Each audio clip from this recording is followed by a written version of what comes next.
We start off this arc with a flashback to Green and Silver escaping the Masked Man, and in the present, Green finally meeting her parents. After almost a decade, she's finally meeting her Oh, never mind, they just got kidnapped. Pokemon Adventures is already an insane series. So many times have I found myself audibly yelling, "What is going on?" or "What are you doing?" But there's one particular arc that cranks the insanity up to 100. This arc is the Fire Red Leaf Green arc, the 5th arc of the series. Before we start talking about the crazy stuff, we gotta talk about the setup.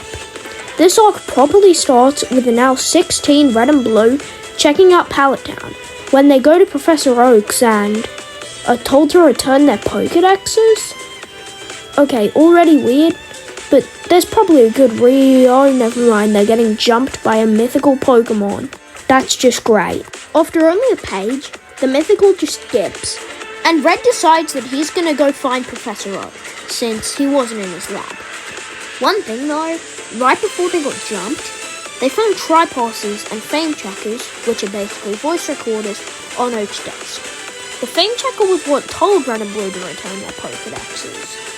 Seems suspicious, right? Well, you'll learn why later in this video. With the aforementioned Tripasses, Red and Blue board a ship going to the Sevi Islands, which Green had previously boarded. And her story is way more interesting, so we're gonna go over to her. Green was so excited to see her parents that she boarded the ship early and let her Pokemon out to explore, which would be a grave mistake. Then, after a bit, Green finally sees her pal. She's getting jumped by a mythical Pokemon. She uses her Self-Guard, revealing the Pokemon to be Deoxys, even though they don't know that. But it quickly gets Green by the throat, and it's so fast that Green's parents don't see it and come rushing towards her. And this is where, as previously mentioned, Green's parents get kidnapped and put in a big black hole. From pure shock, Green faints and starts falling off the ship. Fair response. And Red, who, along with Blue, goes and saves her, though she's knocked unconscious for pretty much the rest of the volume. After that, quite frankly, traumatic experience, Red, Blue, and Green's unconscious body get to the hospital, and the boys dump her off, leaving and proclaiming to Bill that they're gonna fight this mysterious enemy.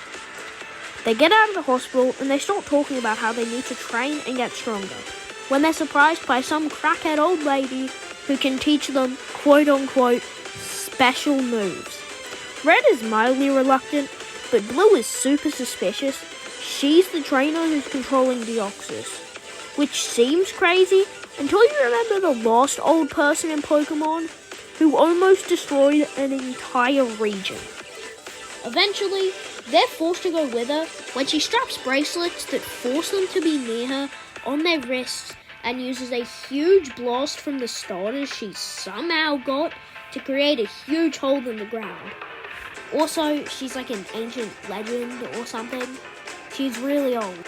So Red and Blue hop on the boat and go to Ultima, the old lady's place, for some epic training to learn special moves that can hopefully match Deoxys. The training starts off with Ultima bringing Red and Blue to a massive hallway leading to her place, which leads into an incredibly awesome and unique battle, where Red and Blue have to race to the end of the hallway with attacks speeding you up and getting attacked slows you down.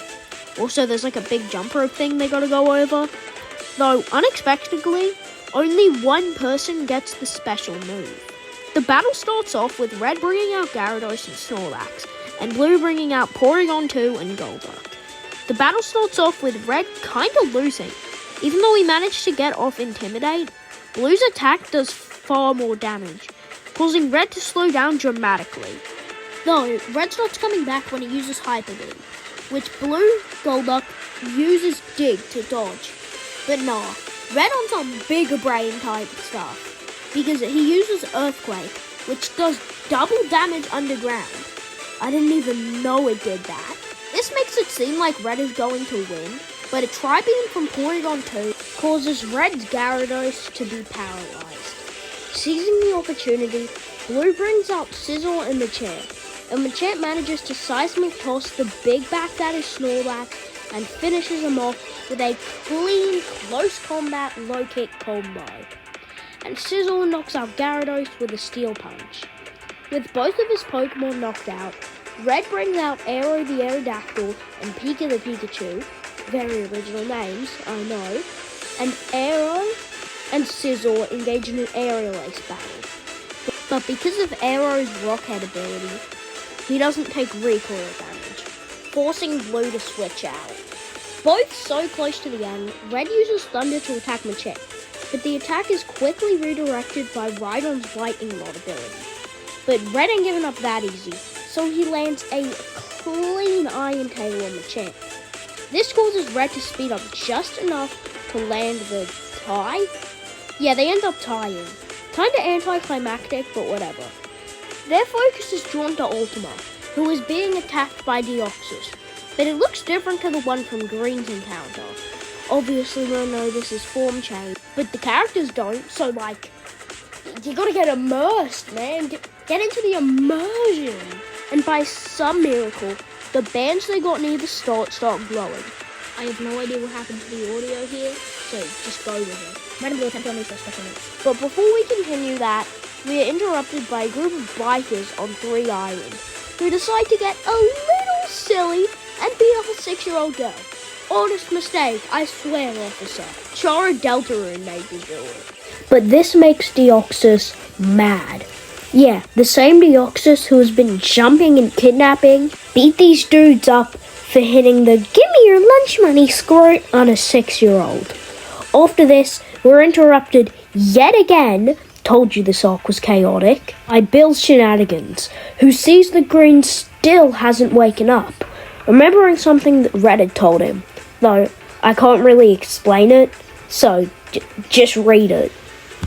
Okay, 3, 2, 1, go.